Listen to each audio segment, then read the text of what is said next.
Teknik pengamatan. Nih, teknik pengamatan, amati area yang diaudit, lihatlah melebihi dari yang ditunjukkan. Nah, Pak, jangan sampai kita didikte oleh auditi ya. Jadi lihatlah melebihi apa yang ditunjukkan. Jadi misalkan ditunjukkannya ini fokus ke situ, tetapi kita sebenarnya mencari hal-hal lain di balik itu. Periksa pintu-pintu terkunci, amati detail pelan, amati tumpukan barang, tempat menyimpan dokumen, area terkunci dan pelaksanaan pekerjaan. Ini mah biasa aja lah teknik pengamatan. Yang penting Pak, dalam kita mengamati, satu, amankan diri sendiri. Mengamati dari lokasi atau area yang aman buat kita dan auditi ya. Jangan sampai kita mengamati dekat-dekat taunya kecelakaan ya. Pengamatan fasilitas ini ya ini biasalah ya.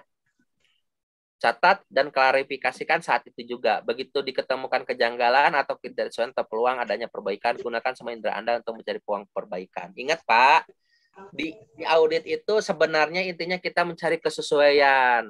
Ketika kita mencari kesesuaian, kita nemunya ketidaksesuaian. Karena kalau kesesuaian kan memang sudah seharusnya, tetapi biasanya kita menemukan ketidaksesuaian. Ketidaksesuaian itu langsung dikomunikasikan di tempat. Kayak tadi ya, APAR ya. Bagaimana cara Bapak memastikan APAR di tempat Bapak itu berfungsi dengan baik? Oh Pak, dengan pemeriksaan rutin Pak. Oh rutin Pak ya, berapa kali Pak rutinnya? Oh sebulan sekali Pak, tiap minggu keempat. Bagaimana cara Bapak memeriksanya? Oh ini Pak, tergantung sesuai APAR-nya Pak. Kalau APAR dry folder kayak begini, kalau CO2 kayak begini. Buktinya Pak gimana Pak bahwa kita sudah memeriksa? Oh ada Pak di tag di label tiap APAR Pak di masing APAR. Oke Pak bisa ditunjukkan Pak. Oke kita akan mengikuti auditi melihat itu. Jadi kayak gitu. Nah ketika kita menemukan di label aparnya atau di kartu aparnya ada 3 bulan yang lalu itu tidak diisi, nah itu langsung diklarifikasi Pak, ditanyakan kepada auditi, kok yang bulan Maret nggak diisi Pak ya kenapa? Oh iya Pak ini begini-begini. Nah itu dicatat Pak ya, dicatat. Itu belum jadi temuan tuh. Jadi temuan itu nanti ketika kita konfirmasi kita bandingkan dengan reference dengan SOP gitu. Teknik wawancara ya paham lah ya Pak ya. Jadi jangan membuat auditi merasa bersalah. Bapak sih, Ibu sih. Nah, jangan Pak ya. Kalau udah tertekan begitu kan kasihan ya. Jadi pertanyaannya itu terbuka, Bu. Bagaimana sih cara Ibu nih memastikan bahwa karyawan Ibu mengikuti SOP yang telah ditetapkan. Bagaimana Bu tiap hari? Terus si auditinya menjawab, biasanya kami melakukan yang namanya toolbox meeting Pak Beni tiap pagi. Oh begitu. Iya. Apa Bu yang diomongin di tiap toolbox meeting? Ini Pak, ini. Oh gitu. Itu berdasarkan apa Bu toolbox meeting itu? Oh ini ada Pak SOP toolbox meeting.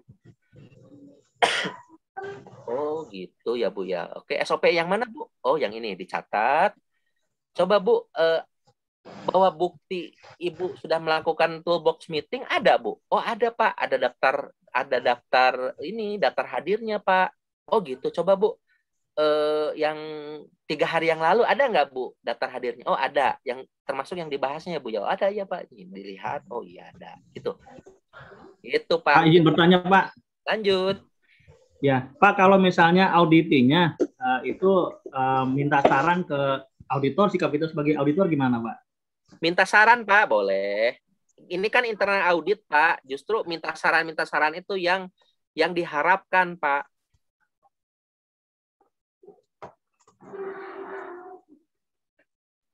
Jadi kalau auditinya minta saran, ya auditornya memberikan saran, Pak. Justru ini internal audit, ini ajang kita saling memperbaiki diri. Pas tabikul khairat nih, bagus nih. Kadang-kadang di internal audit itu selain seru, temuannya banyak, perbaikannya juga banyak. Jadi enak. Tahun sekali bersih-bersih. Kalau dia meminta saran, jadiin kasih saran. Kalau kita nggak berwenang memberikan saran karena terbatasnya pengetahuan, dicatat saja Pak. Kemudian nanti ketika meeting auditor, nah itu didiskusikan. Tadi si Bu Nefri nih nanya begini ya, minta saran begini, kira-kira gimana ya? Bisa nih gitu. Nah nanti dikomunikasikan. Karena kan kalau internal audit, komunikasi tidak hanya pas audit Pak, tapi setelah selesai audit, misalkan hari ini audit dengan bagian produksi, besoknya nggak ada jadwal. Nah auditi dengan auditor tetap bisa ketemuan kan? Bisa makan di kantin, bisa meeting, ketemuan meeting koordinasi di sore hari. Nah itu diobrolin aja ya. Baik Pak, terima kasih Pak. Oke.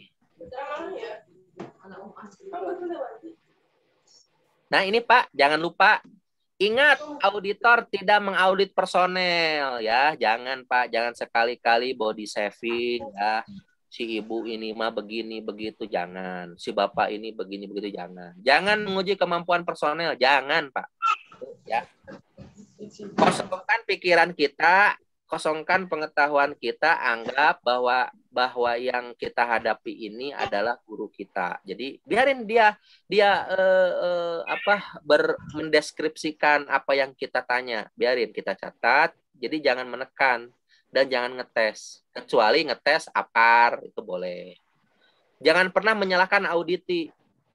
Kenapa ibu enggak? Nah gitu, jangan jangan begitu nanyanya ya.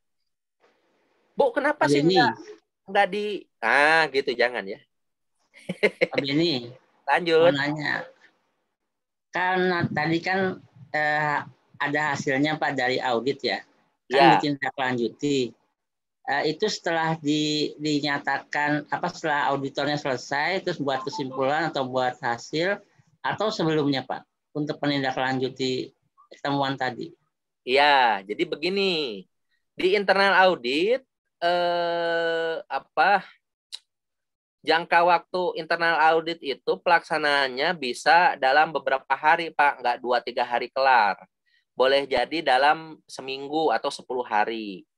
Nah, dalam 10 hari itu biasanya untuk temuan-temuan yang minor atau observasi, biasanya kesepakatan auditi dengan auditor diselesaikan sebelum closing meeting. Makanya di CPAR ya, CPAR Corrective Action and Preventive Request, itu di situ dituliskan Pak kapan follow up atau temuan audit akan di closing atau ditindaklanjuti. Itu tanda tangan auditi dengan auditornya. Bisa jadi kesepakatan tindak lanjut temuan audit itu berada di dalam range audit. Jadi sebelum closing meeting. Ada juga yang setelah closing meeting. Itu tidak masalah. Yang penting yang closing yang sudah close dan yang belum close itu ketika closing meeting itu dipaparkan oleh auditor kepala kepada audiens, kepada klien audit, kepada manajemen. Jadi begini misal, di bagian produksi ada 10 temuan. 5 temuan sudah close, 6 temuan masih ngutang, masih open. Nah, itu dijabarkan di laporan audit, Pak. Bahwa yang 5 yang masih ngutang, yang masih menggantung, ini rencananya di bulan ke-8. Kemudian 3 terakhir di bulan ke-10. Gitu, Pak. Jadi ada jangka waktunya ya? Ada jangka waktu, Pak. Boleh melampaui pelaksanaan audit atau boleh dikasih batas sampai closing meeting. Boleh. Tergantung kesepakatan auditi dengan auditor. Pak, terima kasih Pak. Ya, kan nggak mungkin Pak, misalkan ya auditnya, temuan auditnya nanti hasilnya adalah pembelian lah, beli ini beli itu. Nah biasanya kan kalau pengajuan pembelian nggak sehari 2 hari toh. Nah biasanya dia melewati masa pelaksanaan audit. Jadi boleh di dalam masa pelaksanaan audit atau setelah masa pelaksanaan audit. Boleh. Siap. Terima kasih, Pak. Pak Beni. Lanjut, Pak Kosasi. Artinya pada saat kita melakukan audit, kemudian ada ketidaksesuaian. Contohnya, ada karyawan yang tidak menggunakan APD. Betul. Nah, itu kan salah satu ketidaksesuaian. Nah, kemudian si auditi ini langsung menindaklanjuti karyawan yang tidak menggunakan APD tersebut dengan menggunakan APD. Nah, apakah itu dimasukkan juga dalam laporan ketidaksesuaian kita? Ya, jadi begini Pak, ya Bu, dalam kita melaksanakan audit ada namanya diskresi atau judgement profesional. Ketika temuan audit yang nilainya lebih tinggi dapat direduksi oleh auditi menjadi temuan yang lebih rendah, kita sangat apresiasi banget. Misal, tadi temuan pertama itu adalah si auditi anggotanya tidak menggunakan APD, which is wajib kan sesuai HIRA, sesuai SOP.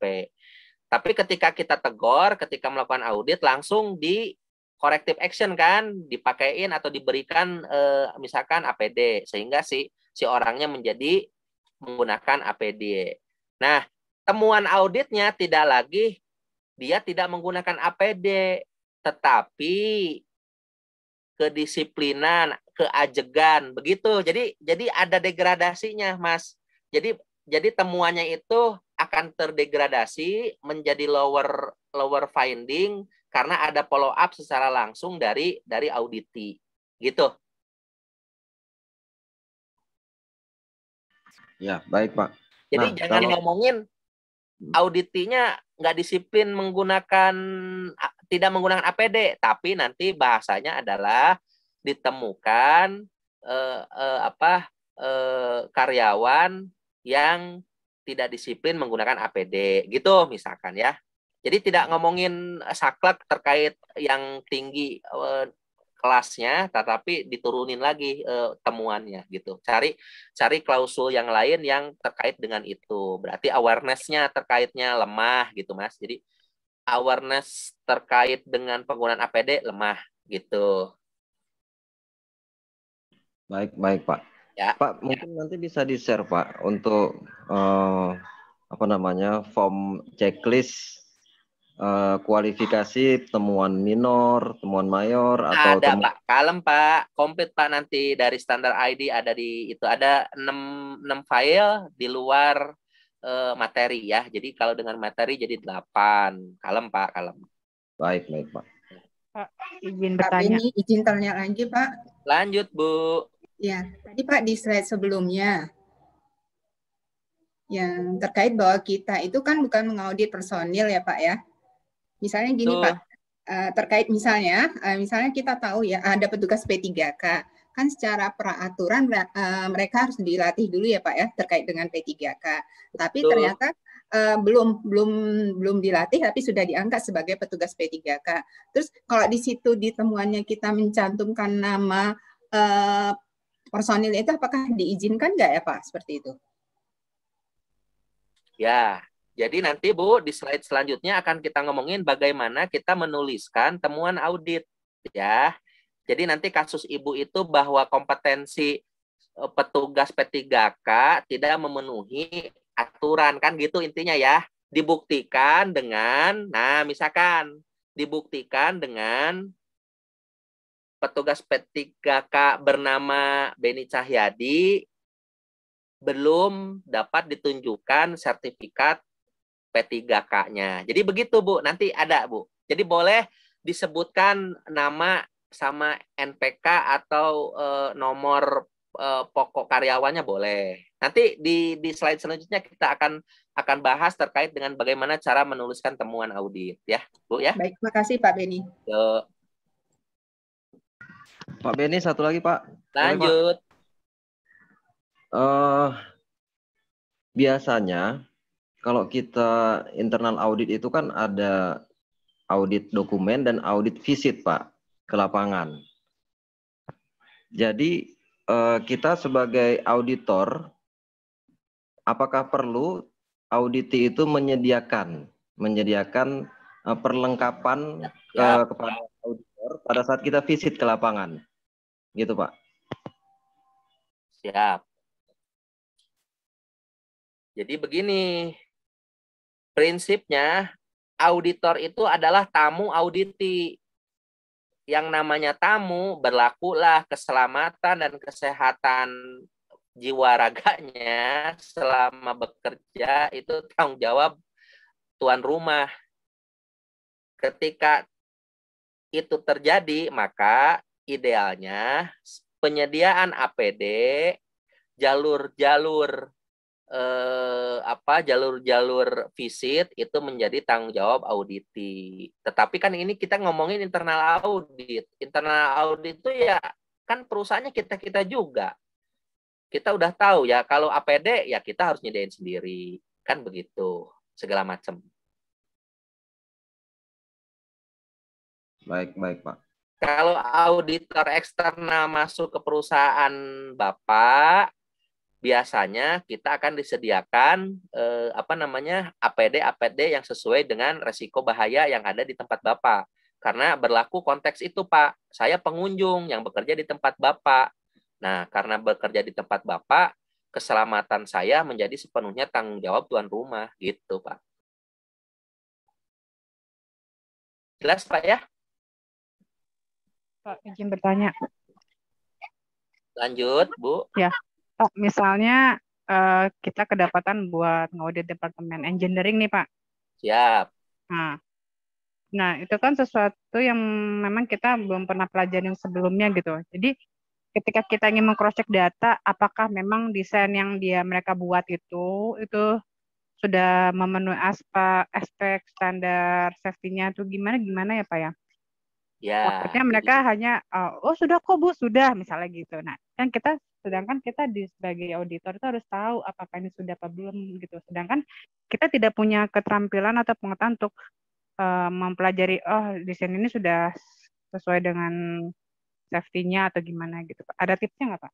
Ada, Bu. Jadi, kalau sesuai dengan prosedur yang tadi, tahapan audit, yang pertama, idealnya auditor kepala itu akan mensirkulasikan dokumen-dokumen apa saja yang harus Ibu pelajari terlebih dahulu sebelum terjun ke bagian engineering.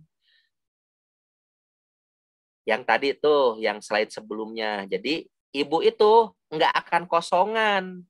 Datang ke lapangan hanya bawa checklist. Enggak, Bu. Harusnya, idealnya, seorang auditor kepala atau manajer QHSE-nya selaku auditor kepala, ketua tim audit, ya, internal audit, itu akan mensirkulasikan dokumen-dokumen yang relevan terkait auditi yang Ibu mau kunjungi.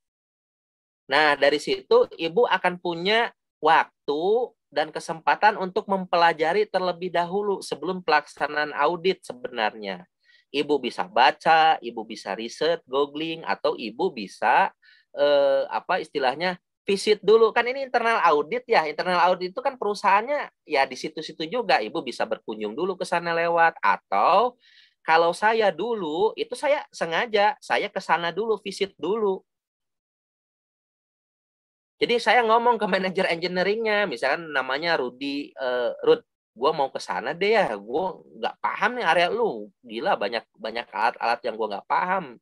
Inilah gue mau belajar dulu. Nah, istilahnya magam dalam tanda kutip. Itu satu. Jadi boleh formal, boleh informal. Yang kedua, itu teknik bertanya dan teknik wawancara ketika di lapangan itu ada, Bu, sehingga kita bisa menggali informasi apakah implementasi dengan rencana itu sesuai atau tidak. Misal nih ya, Ibu ke bagian engineering, yang Ibu mau gali apa kesesuaian antara desain dia dengan standar kan, standar K3-nya nih. Misal ya, di bagian engineering-nya kan membuat rak-rak gitu ya, rak-rak produksi, kemudian rak-rak bahan baku, raw material kan, taruhlah membuat rak. Nah, Ibu akan bertanya, itu aktivitas apa ya, Pak? Gitu ya. Nanti auditinya akan jawab, oh itu pembuatan rak, Bu. Tahun ini kita fokus di banyak pembuatan rak kerja nih di bagian produksi. Oh, begitu. Itu didesain sendiri nggak, Pak? Apa desainnya udah proven dari luar? Oh, kita desain sendiri. Nah, gini Pak, terkait dengan desain, bagaimana cara Bapak memastikan desain yang Bapak Bapak propose itu sudah memenuhi aspek-aspek K3, Pak. Jadi Ibu tidak usah secara detail menyebutkan spesifik reference, Bu, tapi ya yang umum-umum aja, bagaimana Bapak selaku manajer engineering atau supervisor engineering memastikan nih rak yang dibikin itu aman untuk bagian produksi. Nah, dari situ mereka akan cerita, oh kita begini Bu, kita mengacu kepada ini, tinggi rak mengacu pada tinggi badan orang Asia, bukan orang Eropa, misalkan begitu ya. Kemudian bagian-bagian sudut-sudut itu dibuat tidak runcing karena itu berpotensi untuk ini. Nah, itu dari situlah kita mengajukan pertanyaan lanjutan. Nah, yang menjadi dasar acuan Bapak dalam mendesain apa? Ada nggak dokumen-dokumen atau standar yang Bapak acu? Oh ada Bu, Pak, ini namanya ASME misalkan ya, atau SNI, atau ini. Nah, boleh nggak Pak ditunjukkan ke saya Pak dokumennya? Oh ya sebentar Bu. Nah itu baru kita buka bareng gitu Bu. Jadi nggak usah kita itu lebih pintar dari auditi, tapi kita hanya melihat kesesuaian. Oh ternyata iya sesuai dengan dokumen ini. Oh ada referensinya. Yang penting Ibu itu apa yang mereka kemukakan, mereka tunjukkan, mereka peragakan, kita rekam, kita catat. Baru nanti kalau Ibu belum paham benar, nanti ketika meeting auditor, itu dengan sesama auditor, Ibu sharing, gua nggak ngerti ya sih, itu kemarin ngasih tahu terkait dengan rak, gua nggak paham nih rak itu, apa ASME itu apa sih ASME, ya gitu. Itu ya Bu ya. Oke Pak. Jangan khawatir Bu. Jangan khawatir dan jangan kita itu harus paling pintar gitu, enggak Bu. Auditor itu tidak melulu harus tahu, tetapi dia itu harus melihat kesesuaian. Yang common sense aja Bu. Ketika kita mengaudit suatu bagian yang kita mungkin belum paham, yang make sense aja. Ketika bikin rak di engineering, ketika menggunakan tools, gerinda, las, bagaimana Pak memastikan itu gerindanya aman? Nah, kayak gitu-gitu, Bu. Ada nggak di HIRA ya memastikan gerinda aman? Kan itu resikonya bisa tangan terpotong, misalkan gitu ya. Kok itu nggak pakai face shield gitu kan? Kok sepatunya sepatu Nike ya, bukan sepatu safety, misalkan kayak gitu-gitu. Oke, kita ke temuan audit. Nah, ini yang seru nih, Bapak Ibu, temuan audit. Bapak Ibu silakan periksa di SOP internal auditnya masing-masing. Di perusahaan Bapak Ibu ada enggak kriteria temuan audit ya. Lihat kalau memang sudah ada ngacu ke situ. Tetapi kalau belum ada, Bapak Ibu harus menerangkan, menjelaskan di opening meeting terkait dengan temuan audit. Contoh ya. Bapak Ibu sekalian, pada internal audit kali ini, temuan audit akan mengacu kepada 3 hal. Yang pertama, ketidaksesuaian mayor, ketidaksesuaian minor, dan observasi. Itu biasanya begitu.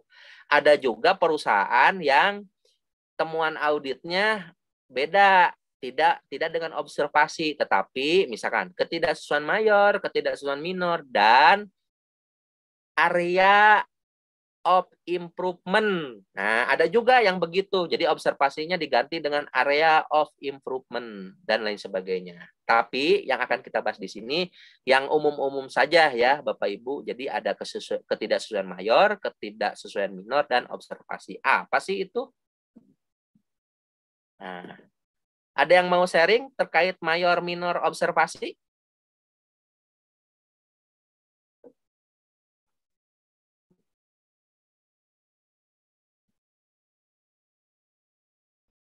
Nah, coba sharing ya Pak.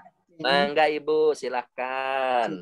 Kalau menurut saya ya observasi itu sebatas temuan yang sifatnya berupa saran ya atau rekomendasi. Kemudian kalau yang kesesuaian minor adalah kesesuaian yang contohnya gini, pelaksanaan di lapangannya tidak dilakukan secara konsisten. Misalnya ada prosedur hirak ya kan, di situ ada form hiraknya. Kadang-kadang form hiraknya itu ada yang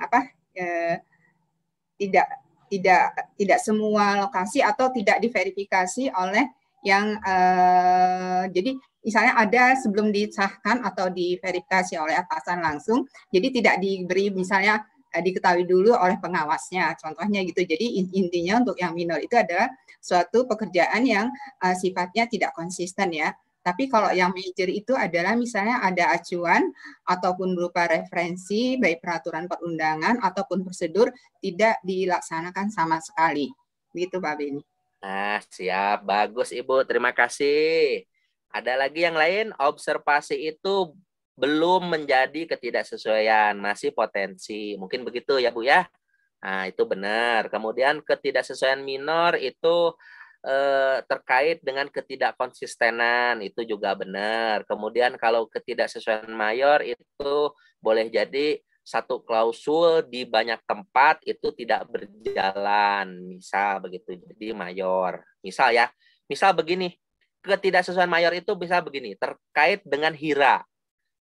Tim audit 1 mengaudit bagian produksi, bagian engineering, dan bagian maintenance, which is itu bagian kritikal di dalam pabrik. Nah, ketika mengaudit klausul terkait dengan HIRA, SOP-nya HIRA, ditemukan atau disimpulkan temuan auditnya bahwa di bagian produksi itu tidak dijalankan. HIRA-nya tidak ada, tidak dilakukan identifikasi, tidak dilakukan penilaian resiko, kemudian di engineering juga sama, di bagian maintenance juga sama. Maka ketidaktaatan atau tidak terpenuhinya implementasi sesuai SOP full ya, maka itulah yang disebut major. Contoh HIRA, tidak dibuatkan HIRA di departemen produksi.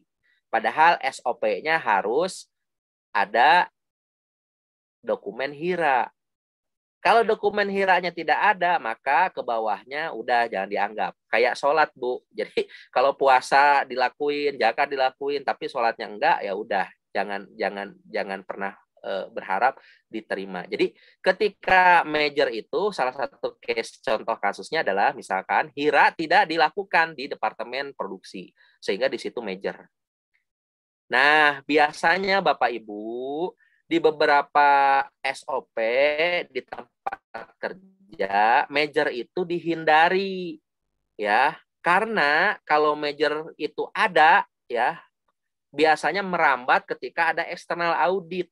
External audit dari lembaga sertifikasi, ketika melihat di internal auditnya ada laporan mayor, waduh, itu akan menjadi fokus utama dari eksternal auditor. Makanya di beberapa SOP internal audit, ketidaksesuaian mayor harus diturunkan, harus di follow up dalam waktu misalkan 1 kali 24 jam atau 2 kali 24 jam. Bisa jadi ketidaksesuaian mayor itu adanya perilaku tidak aman. Jadi ada sopir forklift atau operator, misalkan operator apa ya, kren, yang tidak berwenang, belum training, belum ada SK, dia udah menjadi operator mengoperasikan, itu mayor.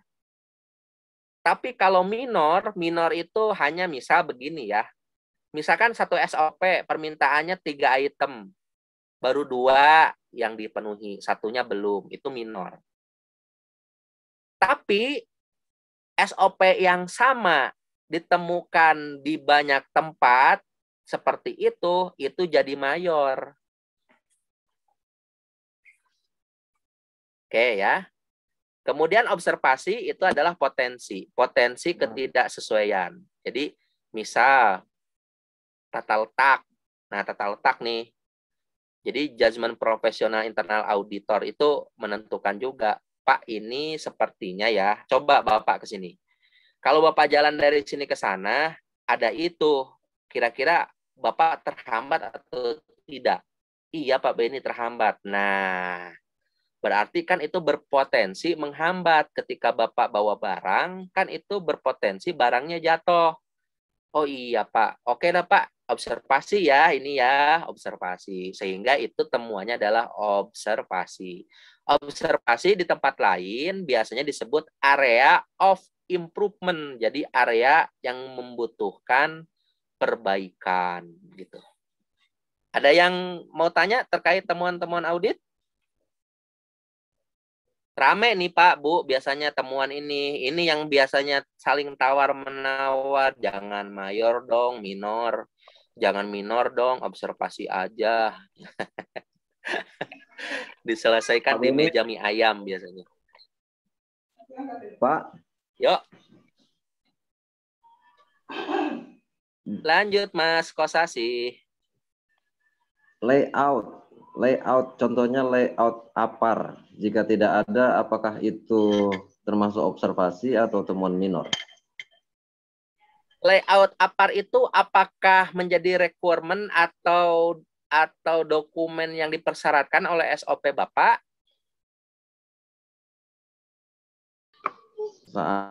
Selalu Pak ini mengacu kepada tidak Pak.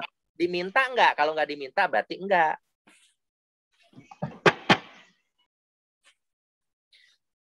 Sekarang kasusnya ya, layout APAR di suatu gedung. Oke. Nah, ketika SOP-nya meminta layout itu harus ada dan dikomunikasikan, artinya harus dipampang di dinding, di lorong gitu kan. Nah, ketika ditemukan tidak ada, itulah minor, Pak. Tetapi aparnya aja juga tidak ada, mayor, Pak.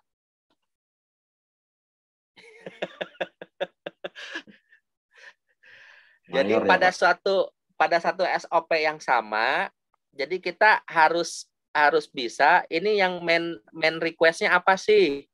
Harus ada APAR. Oke, APAR-nya ada, berarti ada.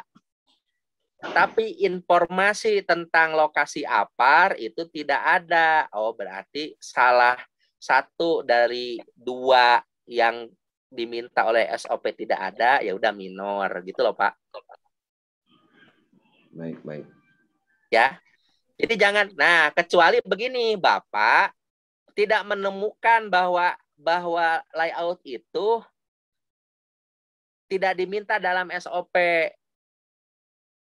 Ya udah, Bapak masukin aja ke dalam observasi atau ke dalam area of improvement. Ngomongnya begini, Pak.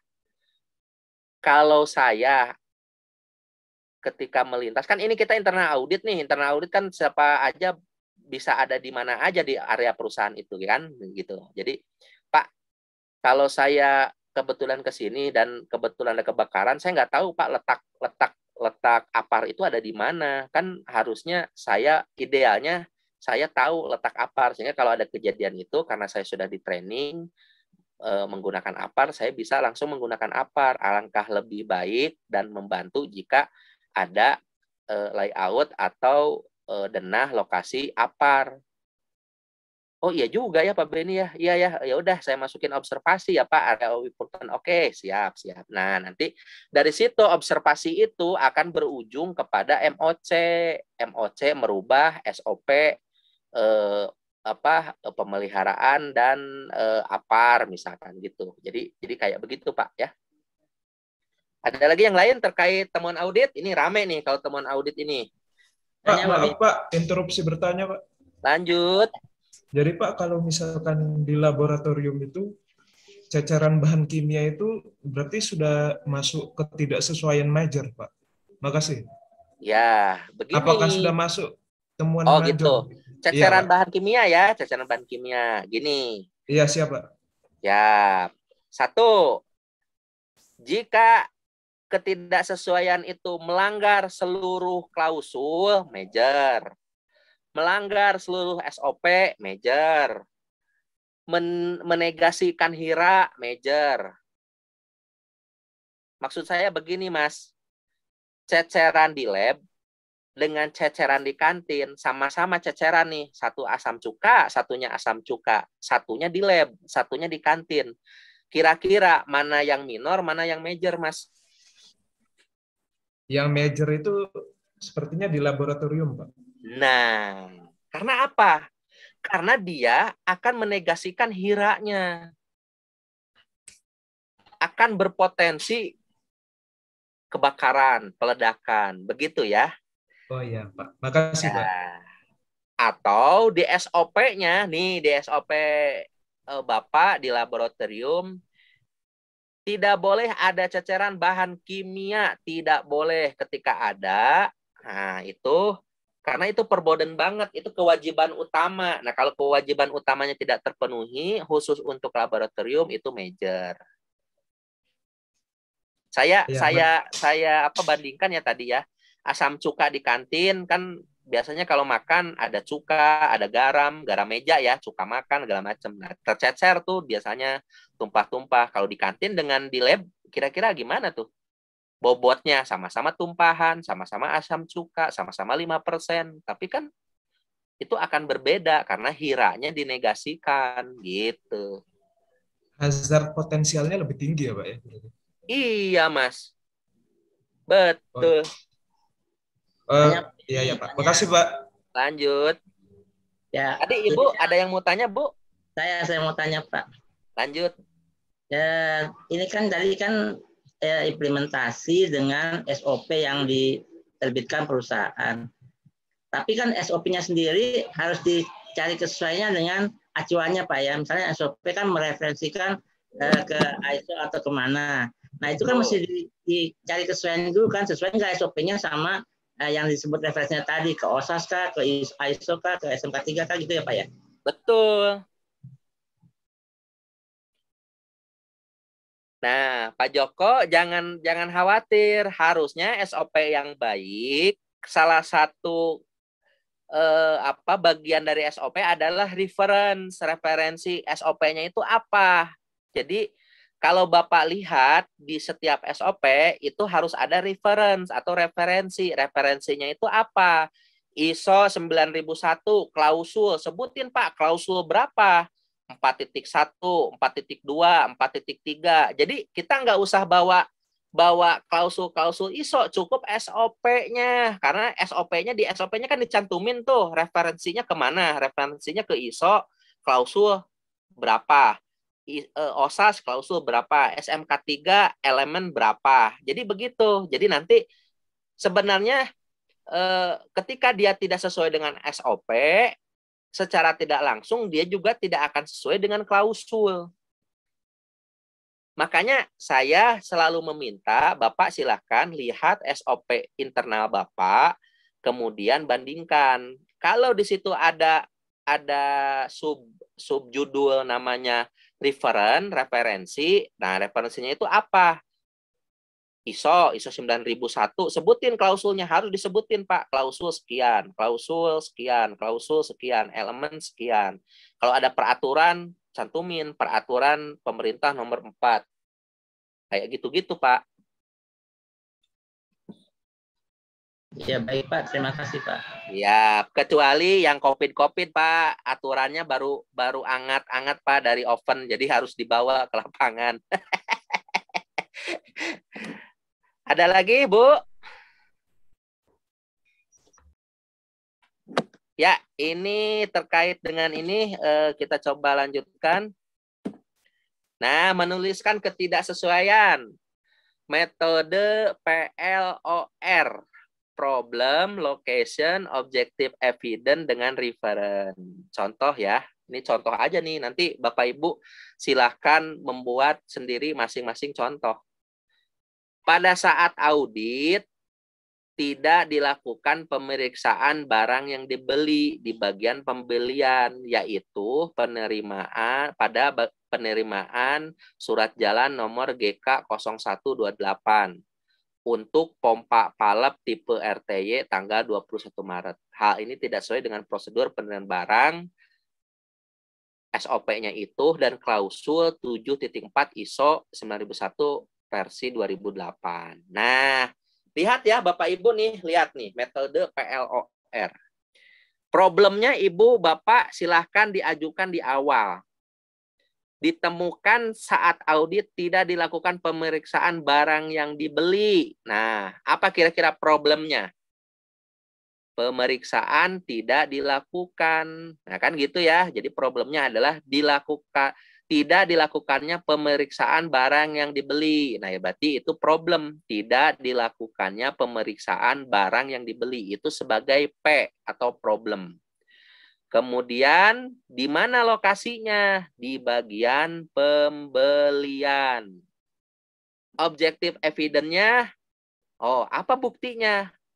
Pada penerimaan sebuah pompa palep tipe RTY tanggal 21 Maret dibuktikan oleh surat jalan. Jadi tidak ada pemeriksaan. Jadi di surat jalannya itu kolom pemeriksaannya tidak dicentang, tidak di-checklist begitu. Padahal pada SOP penerimaan barang, seluruh barang yang dibeli dan datang ke gudang itu harus diperiksa dulu sesuai dengan SOP PM Purchasing nomor 02. Nah, PM Purchasing 02 ini mengacu pada klausul 7.4 ISO 9001 gitu. Nih Pak Joko ya. Kalau SOP-nya bagus, di dalam SOP PM Purchasing 02 pasti akan mencantumkan reference klausul 7.4 ISO 9001 2008. Oke? Kita latihan ya Bapak Ibu. Tolong Bapak Ibu coba buatkan kalimat ketidaksesuaian terkait dengan APAR. Tadi saya udah sering nih sebutan berkali-kali itu terkait dengan pemeriksaan APAR. Coba kira-kira gimana tuh cara menuliskan atau menyebutkan atau mengatakannya. Pada saat audit, tidak ditemukan bukti pemeriksaan APAR di area gudang penyimpanan bahan kimia. Nah, kan begitu ya. Jadi, P-nya dikemukakan dulu, problemnya apa? Tidak ditemukan bukti pemeriksaan APAR. Nah, gitu ya. Di bagian gudang bahan kimia. Itu. Hal ini tidak sesuai dengan prosedur. Sebutin prosedurnya. Apa? SOP pemeriksaan APAR 07 dan klausul misalkan apa? Pemeriksaan APAR itu ada di klausul apa? Di 45001 atau SMK. Nah, kalau SOP-nya ideal, biasanya referensinya udah cukup aja ke SOP. Selesai. Kira-kira ada yang mau nih satu orang saja nih terkait dengan menuliskan ketidaksesuaian?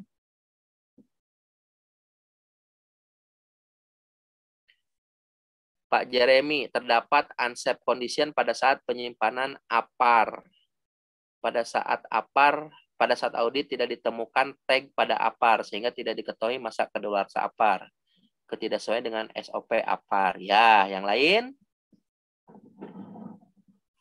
Dikemukakan problemnya dulu dan spesifik problemnya. Misalkan ya Mas Jeremy, terdapat unsafe condition, itu apa unsafe conditionnya? Pada saat penyimpanan APAR itu apa unsafe conditionnya? Misalkan APAR terhalang oleh oleh drum sehingga berpotensi tidak dapat dipergunakan. Misal begitu. Nah, sebutin di area mana. Atau mungkin Pak seperti dekat dengan sumber api. Itu yang membuat unsafe condition. Boleh, tapi disebutin. Terdapat sumber api di dekat lokasi penyimpanan APAR. Jadi jangan ngomongin ini ya, ngomongin general ya kalau temuan audit. Harus spesifik. Misalkan unsafe condition. Nah, unsafe condition-nya apa? Misalkan ada api, ada sumber panas di dekat lokasi penyimpanan APAR atau peletakan APAR. Nah, di mana? Di gudang apa atau di area apa? Hal ini tidak sesuai dengan SOP. SOP apa? SOP peletakan dan pemeliharaan APAR. Oke Pak Beni, makasih. Siap ya.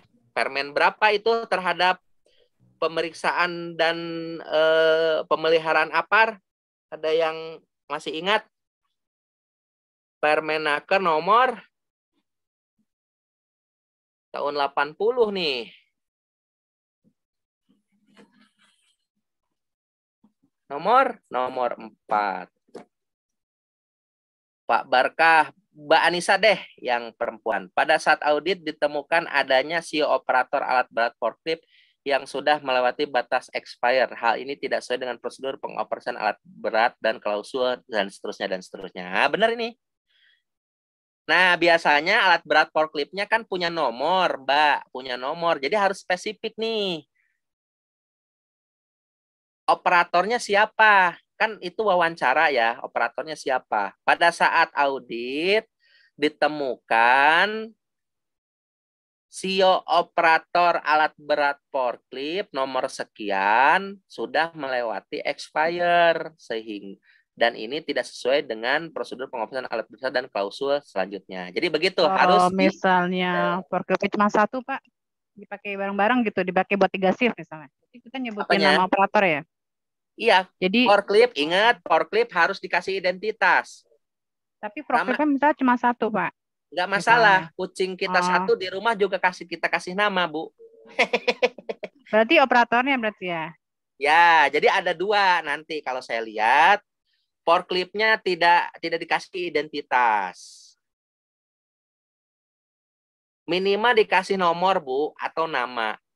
Terserah Bu, namanya apa, Welly, Benny gitu, nggak apa-apa, misalkan ya. CEO operator, nah itu dikasih sebut orangnya, kemudian difoto, biasanya begitu. CEO operatornya ada nggak? Ada Pak, ini ditunjukin, wah udah expire foto. Nah itu sebagai lampiran untuk bukti objektif begitu.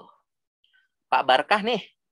Ditemukan perbaikan listrik genset yang tidak dilengkapi tag loto serta tidak ditemukan izin kerja khusus. Hal ini diketahui perbaikan listrik genset. Sip, ini udah betul. Pada saat perbaikan genset ditemukan tidak dilengkapi tag loto dan izin kerja khusus. Hal ini tidak sesuai dengan SOP loto nomor 1, 2, 3, 4, 5. Kayak begitu ya. Apalagi? Ada lagi yang lain? Satu lagi? Selalu begitu Pak konsepnya Pak. Pak Kosasi, pada saat audit APAR ditemukan terletak di lantai gudang bahan kimia. Hal ini tidak sesuai dengan SOP penyimpanan APAR dan Permenaker. Ya, bagus ini benar ini sangat betul, ini jelas. APAR-nya ditemukan ada di lantai bahan kimia, gudang bahan kimia tidak sesuai dengan SOP penyimpanan. Sebutin ya SOP-nya nomor berapa gitu ya. Dan Permenaker nomor 4 tahun 1980. Sip. Ada lagi yang lain terkait penulisan gini? Kalau bisa Bu, untuk tahap awal Pak, penulisan temuan kayak gini semua aja. Jadi paham. Jadi kita itu nanti menerangkan ke auditinya juga ya begitu. Pak, ini problemnya kayak begini. Lokasinya di sini, saksinya ini, ya, kemudian tidak sesuai dengan SOP apa reference yang ini. Ya. Kira-kira apa lagi nih? Kita lanjut.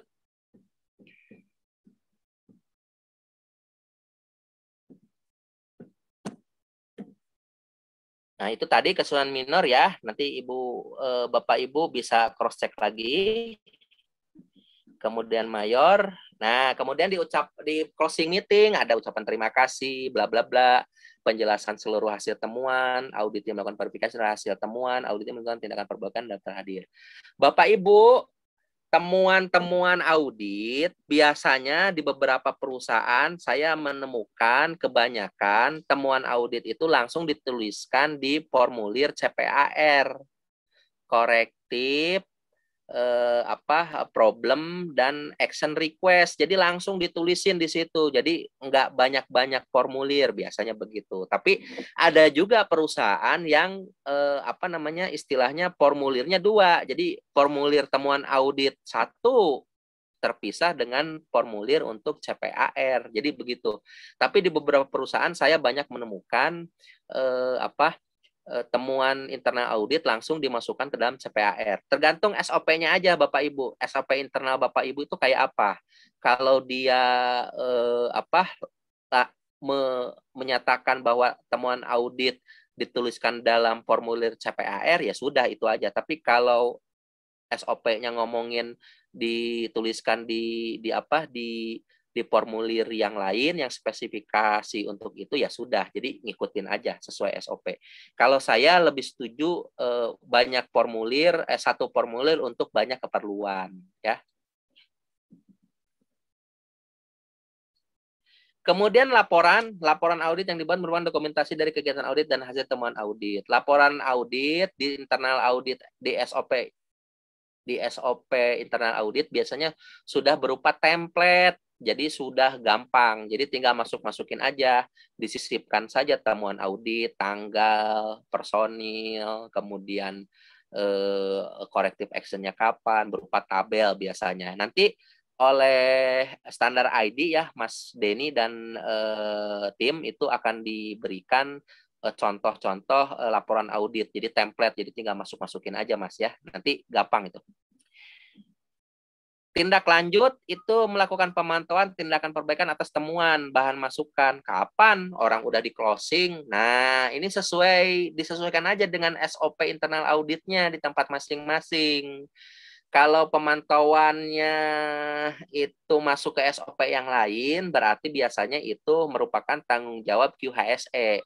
Tapi kalau pemantauannya berdiri sendiri, ada di SOP internal audit, berarti itu berada menjadi tanggung jawab auditor. Jadi walaupun udah closing meeting, tetapi auditnya berwenang untuk memonitor, memantau jalannya tindak lanjut dari temuan audit. Biasanya dikontrolnya sih oleh QHSE, tetapi ketika informasinya sudah di follow up, itu diinformasikan kepada auditor, baru nanti diverifikasi bareng-bareng. Biasanya saya sebagai auditornya verifikasi dengan orang QHSE, kemudian dengan auditi, Pak ini udah ya. Nah, kemudian diambil buktinya, kemudian dibikin berita acara, masukin ke CPAR, ditandatangani kedua belah pihak, dianggap close. Nanti didaftarin lagi. Di internal audit berikutnya itu akan dibuka bahwa closing temuan-temuan audit yang dulu udah masih open sekarang sudah close begitu. Ada pertanyaan Pak, Bu? Ini kita udah selesai nih. Pak Beni bisa diskusi sedikit Pak tentang HIRA Pak, mungkin agak di luar audit. Boleh, nggak masalah Bu, lanjut ya. Bu. Pak, ini kapan ya Pak? Kan HIRA kita kan potensi bahaya ya. Terus dengan JSA itu apakah setelah kita buat HIRA perlu juga buat JSA-nya atau kapan Pak ya kita buat JSA itu? Ya, Bu, kalau kita ngebandingin aja nanti. Ibu, kalau Ibu punya JSA dengan Ibu punya HIRA, silahkan pegang HIRA-nya di tangan kiri, pegang JSA-nya di tangan kanan, terus deloe itu artinya dilihat. Nah, dilihat bentuknya. Saya senang yang praktis-praktis, jadi praktikal aja, jadi dilihat. HIRA itu dokumen penilaian resiko secara generik terkait dengan aktivitas yang tidak rinci. Misalkan, bongkar muat. Di HIRA-nya kan ada tuh ya, aktivitas bongkar muat.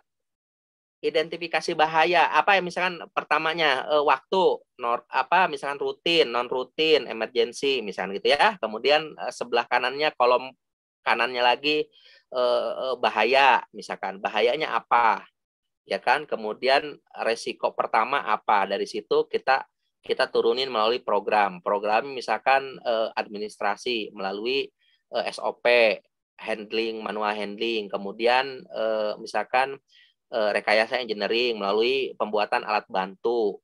Nah, tetapi itu tidak rinci, Bu, terkait sekuen atau tahapan ketika bongkar muat. Ketika Ibu melakukan bongkar muat, maka ada tahapannya kan. Misalkan bongkar muatnya terhadap apa, Bu? Misalkan dari truk nih, truk engkel ya, truk puso ke gudang membongkar, berarti ada aktivitas. Nah, kalau JSA itu dari sekuen tahapan pekerjaan Ibu ketika membongkar barang. Misalkan pintu bak truk puso dibuka. JSA-nya ya, 1, pintu truk puso dibuka. Terpal dibuka. Ya kan? Kemudian tali lasing muatan dilepas. Nah, dan seterusnya Bu, sampai ke bawah. Nah, itu masing-masing itu tuh dianalisa, Bu. Lebih detail, bahayanya apa, resikonya apa, itulah JSA.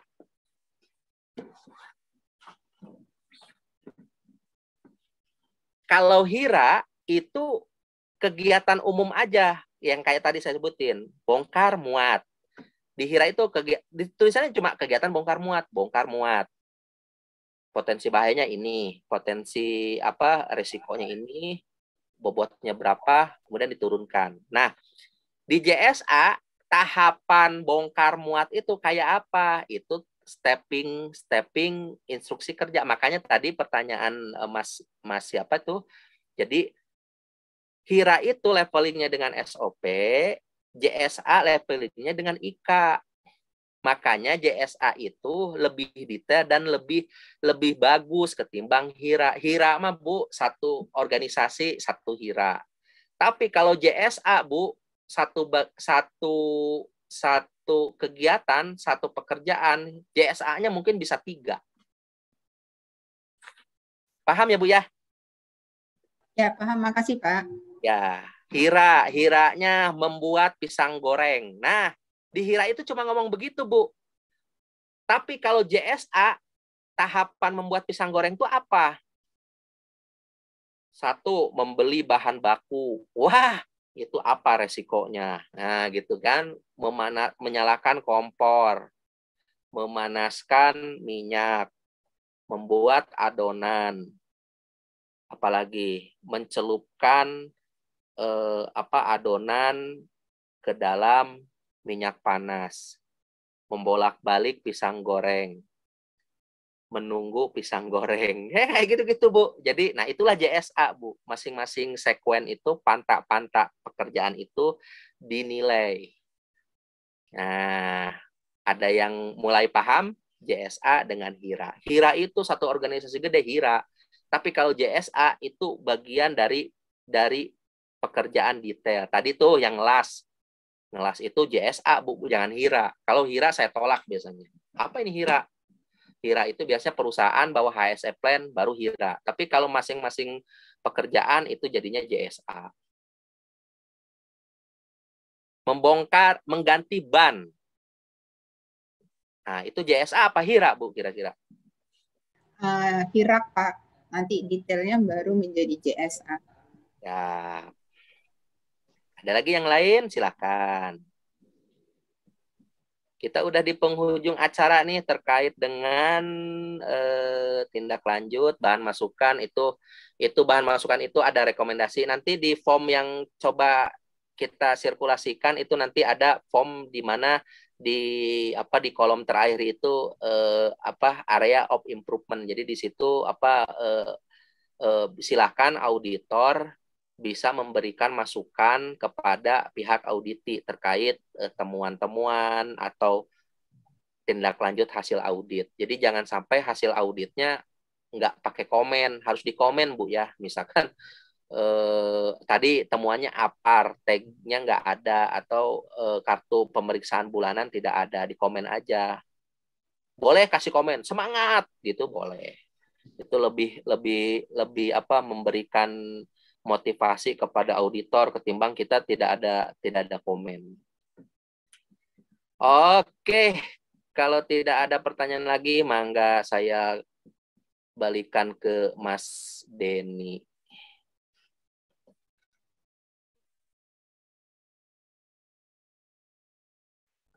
Halo, Mas Denny. Yap. Wah, penjelasannya cukup jelas, interaktif. Silakan. Pokoknya kalau auditor jangan baperan ya. Kuncinya satu, jangan baperan ya. Oke, kalau terima kasih audit itu lebih enak tuh, nyapa-nyapa auditi enak. Gimana anaknya? Iya tuh anaknya gitu ya. Apalagi kalau satu komplek, auditinya beda RT ya. Baik, Kang Benny, terima kasih atas penjelasannya, jawabannya juga. Nanti teman-teman kalau masih ada pertanyaan, bisa ditanyakan itu di grup Telegram ataupun WhatsApp, ataupun DM juga di Instagram kami. Untuk rekaman, sertifikat, dan juga materi nanti akan kami kirimkan segera. Dan sebelum diakhiri, kita foto bersama. Mas Ridwan, mungkin bisa bantu Mas Ridwan? Fotonya dikirim ke grup, Pak. Iya, siap-siap. Oke, semuanya boleh buka kameranya. Kita on kameranya. Sesi foto bersama, on cam boleh. Jika memungkinkan untuk backgroundnya boleh digunakan, tapi kalau tidak mungkin boleh juga tidak digunakan. Oke, kita masih menunggu teman-teman yang belum on cam. Oke, sudah. Oke, kita foto bersama. Saya hitung sampai 3. 1, 2, 3. Oke. Sekali lagi. 1, 2, 3.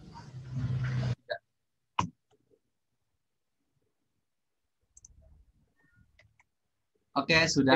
Nah, siap, silahkan. Terima kasih Bapak ya atas interaksi yang positif di pagi ini sampai siang, mudah-mudahan barokah. Pak Joko, salam buat teman-teman di sana nih. Terima kasih Pak Benny untuk ilmunya. Jangan bosan-bosan ditanya. Mas Asimen, jangan lupa mampir ke Duren. Siap. Banyak habis PCR sayanya Pak. Oh siap, aduh barokah.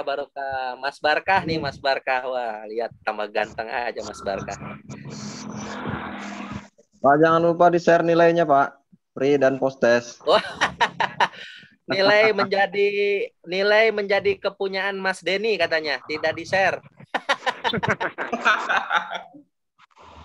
Ya, makasih Pak Benny ya, izin live ya Pak semuanya. Oh iya, baik Pak. Dan teman-teman semua. Pak, Assalamualaikum warahmatullahi wabarakatuh. Assalamualaikum. Salam. Saya izin untuk Waalaikumsalam. Ini Mas Admin izin.